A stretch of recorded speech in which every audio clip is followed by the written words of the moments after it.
কি কৰিছে কওক গাঁৱত গ'লোঁ জা জলীসকলে লাগি ভাগি দিলে ইয়াত এতিয়া নতুন ঘৰটোৰ ওচৰত ইয়াত নবৌ হয় আৰু এই ভতিজা হয় এওঁলোকে কেনেকৈ মোক সহায় কৰি দিয়ে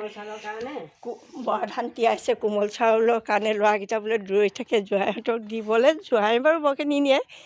এয়া আকৌ কৰি দিলে সান্দহৰ কাৰণে বইল কৰি ৰ'দত দি দিছে চাওকচোন ইমানখিনি সহায় কৰি দিয়ে ওচৰ চুবুৰীয়া মানুহখিনি সঁচাকৈ খুবেই ভাল লাগে আৰু মোৰ মালিকে অনবৰত বাৰীত লাগি থাকে উৰহীজোপা বহুত ফুল লাগিলে বহুতখিনি ছিঙি দিলেও আনক আৰু আমি ওচৰ চুবুৰীয়াবিলাকক অকণমান বিটাই খাওঁ নতুন বস্তু অকলে খাবলৈ বেয়া লাগে এইখিনি ৰঙালাও এইখিনি জাতিলাও আপোনালোকে পানীলাও বুলিও কয় লাগি আছে ভালেমানকেইটা লাগিছে নলগা নহয় আৰু এয়াই আমাৰ নতুন বাৰীখন ভালকৈ কৰিব পৰা নাই 5 মাৰ্চত বাৰীখন আমি লৈছোঁহে সেই এতিয়া বৰ ভালকৈ কৰি ল'ব পৰা নাই তথাপিতো যিমানখিনি পাৰিছে ৰাইজে কৰিছে সেইখন বাৰীত নাই আৰু এইখন বাৰীলৈ সকলো আহিলে